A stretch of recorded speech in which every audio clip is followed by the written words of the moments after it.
오래된 제 간증을 먼저 말씀을 드리겠습니다. 저는 현재 건설 현장 목수로 약 20년 넘게 일을 하고 있습니다. 목수는 건설 경기가 좋을 때는 웬만한 월급 생활자보다 훨씬 난 그런 일용직으로서 본인만 열심히 하면 먹고 사는 문제는 원만하면 해결이 됩니다.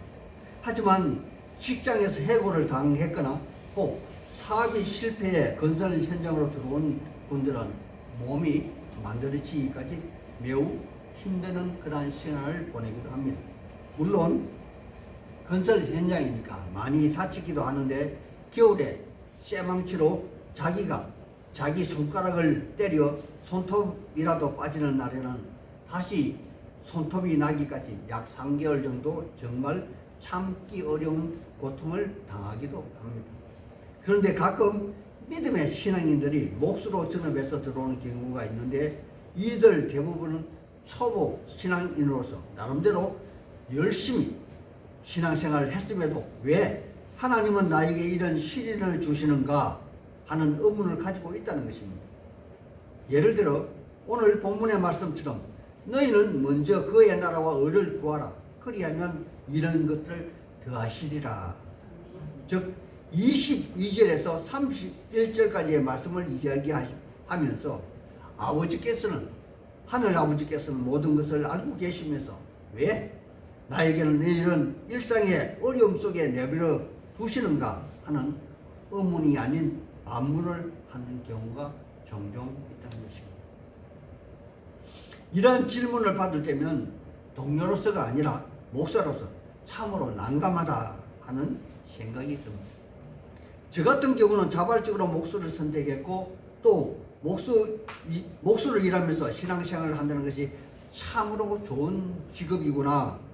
그리고 전도하기도 너무나 좋은 조건이라 예를 들면 현장이 바뀔 때마다 새로운 사람들을 만나는 편이며 대부분 말로 전도하기보다는 몸으로 전도하기에 아주 좋은 현장이 되기 때문입니다.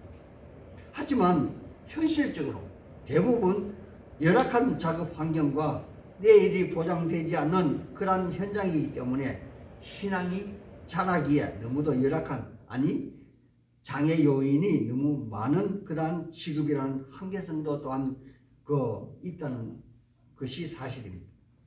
저는 이러한 환경에서 믿음의 신앙인을 만나면 얼마나 기쁜지 말이 안 나올 정도이지만 때때로 그들과 얘기하던 중 그들의 신앙이 여기에 머물러 있다는 생각에 문득 오늘 본문의 말씀을 생각하면서 옛날 약 40년 전에 1월인가 2월 정도에 겨울에 있었던 저의 간증을 하나 소개하려 합니다. 그때 저는 학업도 중단된 상태이고 결혼 준비하는 상태에서 자취생활을 하던 중 돈이 너무 필요하다 하던 그런 생각을 하던 때였습니다. 당시 저는 고집불통이라 금식을 밥 먹듯 하면서도 누구에게 도움을 청하기보다는 하나님께 돈 달라고만 기도했습니다. 어느 때는 나도 모르게 하나님 돈 줘요 라고 기도를 해서 크게 외치는 바람에 기도원이 온통 웃음바다로 만든 적도 있었는데 나는 그때 이후로 돈이라는 말은 속으로 하고 입으로는 줘요 라고 외치게 됐는데 이 소리를 듣는 사람들은 주여 라고 착각하여 듣는다는 것을 알게 되었습니다. 하여튼 이렇게 오랜 시간을 기도하던 중 어느 날 자정쯤 성경을 읽고 있는 나에게 한 가지 이상한 예감이 들었습니다. 내가 자취하는 집 근처 파티마 병원 옆에 공중전화 박스 안에 누군가 나를 위한 돈 보따리를 하나님의 지시로 가져다 놓았다는 그러한 착각을 하게 되었습니다. 지금 생각해보면 미친 생각이지만 그때는 매우 진지했습니다. 저는 아무런 비판도 없이 무심결에 일어나 그 공중전화 박스를 찾아가 보았습니다. 가본 적 아무것도 없었습니다.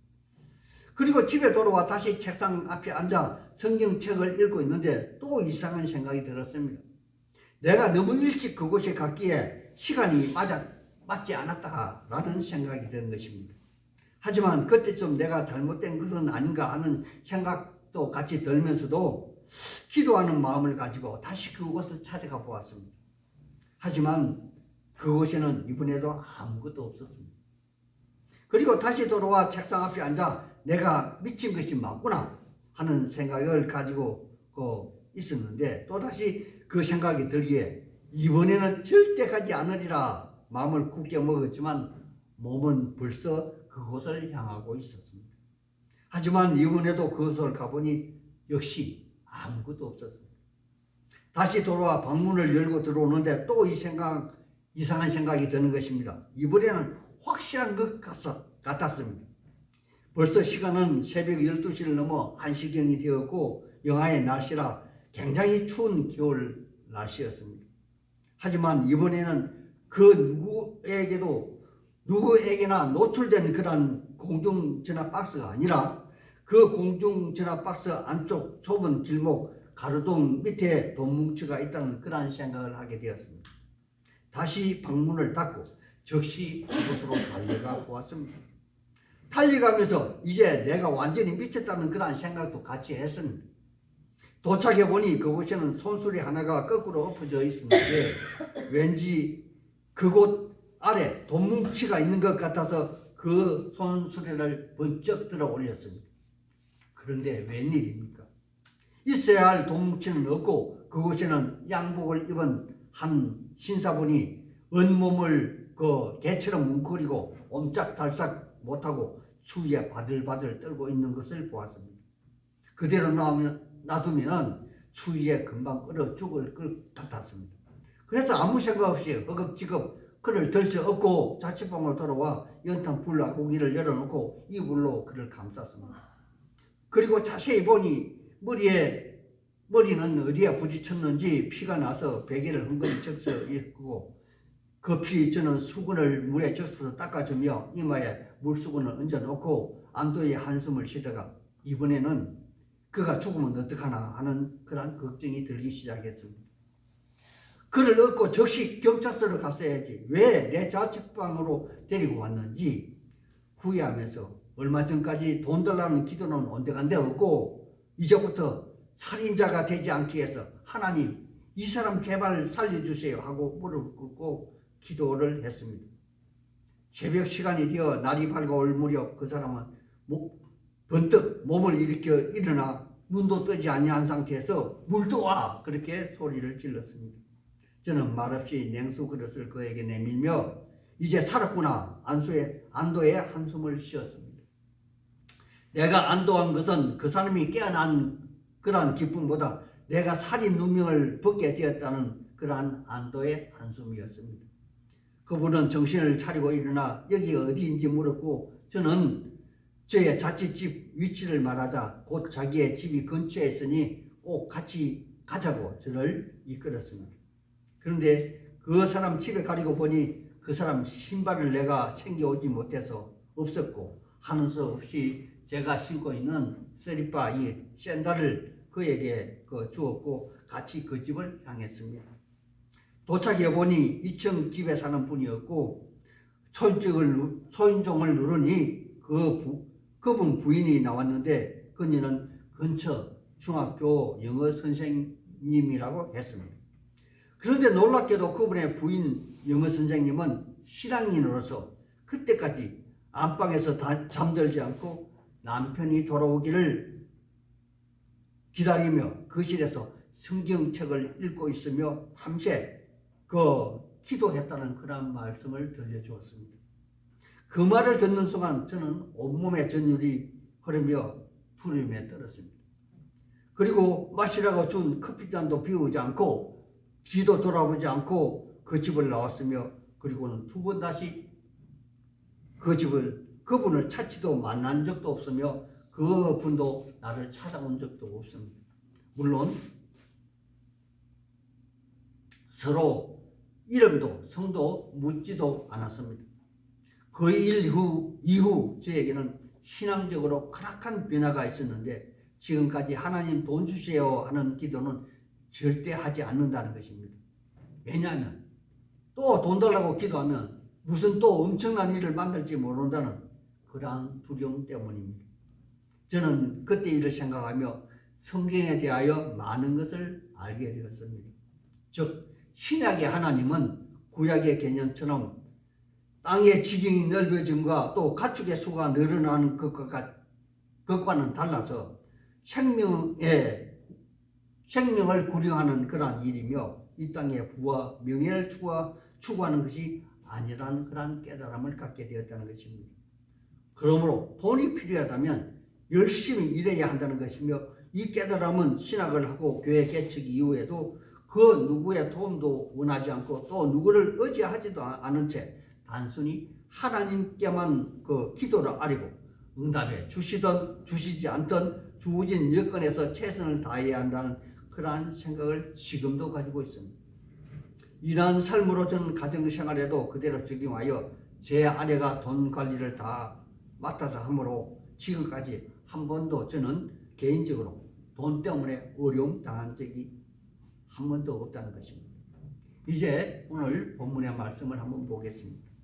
22절 첫 음절에 보면 이 메시지는 그의 제자들에게 이르신 가르침이라 합니다. 그렇다면 제자는 그의 스승의 길을 따르는 그러한 자들로서 그가 없는 이 세상에서는 그의 가르침을 지켜 보존하고 전파하며 또 개성하고 수호하는 그러한 자들로서 그들은 바로 이 땅에서 각자의 위치에서 믿음을 지키고 전하는 의의 군사라는 그러한 말씀이겠죠. 군사란 말은 신약의 바울 사도의 믿음의 아들 디모데에게 잘 일러준 디모데후서 2장 3절 말씀이 있는데 제가 일러 드린다면 이러한 말씀입니다. 너는 그리스도의 좋은 병사로 나와 함께 고난을 받으라. 병사로 복무하는 자는 자기 생활에 얽매이는 자가 하나도 없나니 이는 병사로 모집한 자를 기쁘게 하려 함이라. 아멘. 그러므로 여기 본문 22절에서 29절의 말씀은 우리의 구주 예수님께서 각자가 선택한 위치에서 그의 가르침을 전하고 지켜내는 그러한 병사들로서 먹는 것과 마실 것 그리고 입는 옷에 대하여 바로 그 병사로의 삶은 주인된 주님께서 책임져 주신다는 그러한 다른 말을 기록해 놓은 것이라 사례됩니다. 이는 오늘날도 마찬가지입니다. 국가의 부름을 받아 나라를 지키려고 군복무하는 자는 나라에서 옷과 음식과 평상시 잠자리를 제공해 준다는 것이 원칙이며 이것을 개인이 충당하지 않는다는 그런 말로서 우리는 여기 본문의 제자들과 같이 그리스도 예수의 군사로서 삶을 산다면 모든 입는 것, 먹는 것, 그리고 마시는 것으로 인하여 일절 근심하지 말라 그러한 말씀이라 생각이 되어집니다. 이 말은 제 짧은 믿음의 식견으로 우리의 주님이 우리의 일거수일투족을 모두 다 지켜보고 계신다는 그러한 말로 대체할 수 있을 것입니다. 또 고린도후서 2장 14절에는 이러한 말씀도 있습니다. 어린아이가 부모를 위하여 재물을 저축하는 것이 아니요 부모가 어린아이를 위하여 하느니라 라는 말씀입니다. 하나님의 사람들이요 우리 모두는 주님의 피값으로 산 주님의 것입니다. 하지만 신앙에는 단계가 있어서 장성한 분량에 이르기 전에는 어린아이로서 주인 되신 주님께서 하나하나 읽기를 주시고 또 어떤 때는 함께 할 가이드를 붙여주시기도 한다는 그런 말씀입니다. 그런 말을 시작하다 문득 우리가 실로 엄청난 가치가 있는 존재임을 자각하는 그러한 장성한 분량의 그 믿음으로 자라 있을 때가 있을 것입니다. 이는 다른 말로 엄청난 가치의 진주를 발견한 자로서 이 땅의 모든 어떤 것으로도 이 진주와 바꿀 수 없는 그러한 존재임과 동시에 주님의 가치, 천국의 가치를 인식하게 된다는 것입니다. 그러므로 물질의 어려움을 넘어 심지어 이 땅의 젊은 육체의 죽음까지도 그 진주의 가치와는 도저히 비교할 수 없는 것으로서 히브리서 11장에 나오는 믿음의 선지들의 삶의 표본을 따르는 그러한 자기의 삶을 인식하고 그들의 삶의 방향으로 나아가는 자임을 자신이 스스로 발견하게 된다는 그러한 사실입니다. 따라서 우리의 신앙의 삶은 이 땅에 어떤 소욕과 모욕을 받는다 할지라도 우리가 하나님 앞에 정당하다면 애써 감당하고 인내할 수 있는 그러한 자세를 가져야만 합니다. 왜냐하면 우리의 주님이 그러한 삶을 사셨기 때문입니다. 우리의 주님은 삼위일체 창조주 하나님으로서 정말 아무런 부족함과 더 추구해야 할 그 어떤 것이 없음에도 불구하고 이 땅에 자발적으로 오셔서 수많은 갈등을 겪으면서 끝내는 모든 수역과 경미를 감내하셨으며 또 죽음까지 받아들였다는 것입니다. 그분은 정말 이 땅에 어떤 이들에게도 잘못하거나 불의한 일이 없으심에도 불구하고 마치 털 깎음을 당하는 양처럼 아무런 지향도 하지 않으시고 나와 여러분을 위하여 모든 수욕을 감내하셨다는 것입니다. 하나님의 사람들이요, 우리의 이 땅의 삶은 그리 오래지도 길지도 않습니다. 저는 개인적으로 팔람의 막내로서 이로 형님, 누님, 형수님, 자형들의 죽음을 많이 접해보았습니다. 그리고 처갓집도 형제가 팔람이라 장인 장모님의 죽음도 지켜봤습니다. 그런데 그들의 죽음을 죽으신 대부분은 혼자서 죽음을 감내한다는 것입니다. 생전에 팔람이를 낳고 기르신 장모님도 그랬고 또 우리의 어머님도 우리 아버님도 그리고 형님, 누님, 자형도 대부분 혼자서 죽음을 맞이했습니다. 그리고 얼마 전에는 큰 누님의 아들 조카의 죽음도 보았습니다. 나보다도 젊은 조카는 죽음을 앞에 둔 10일 전까지만 해도 삶에 대한 애착과 돈에 대한 애착이 그리 심했다는 것입니다. 하지만 그 모든 애착과 탐욕을 뒤로하고 그는 머나먼 길을 떠나갔습니다. 그리고 그 죽음과 함께 그가 걱정하는 의식주 그리고 노후의 삶과 하나뿐인 아들의 평안한 삶의 걱정도 모두 사라져갔으며 이러한 걱정과 근심은 오로지 남은 자의 몫이 되고 말았습니다. 그리고 오늘 살아있는 자는 죽음을 염두에 두고 진실로 우리가 무엇을 걱정하고 근심해야 하는지를 재인식하시고 우리의 정체성을 확고히 해야만 한다는 사실입니다. 사는 날까지 열심히 살 때 무엇을 위한 열심인지 또 누구를 위한 열심인지 목표를 명확히 하고 살아야만 할 것입니다. 역사 이래 오고 또 오는 세상에서 오늘 우리는 한순간을 살다가 가는 중간자일 뿐입니다. 어느 철학자가 말했듯이 우리는 세상에 던져진 그러한 존재라는 것입니다. 따라서 두려움도 많고 걱정도 많습니다. 하지만 특별히 우리를 그의 피값으로 사신 분이 이렇게 말씀하십니다. 32절 눈여겨보십시오. 선택된 적은 무리여 무서워 말라. 너희 하늘 아버지께서 그 나라를 너에게 주시기를 기뻐하시느니라. 아멘. 아멘. 여기 남은 인생의 그 주님의 뜻대로 한번 힘있게 나보다 남을 도우며 한번 살다 가시지 않겠습니까? 아멘. 이런 인생 되시기를 우리 주 예수님 이름 받들어 소망하고 축복하는 바입니다. 아멘. 아멘.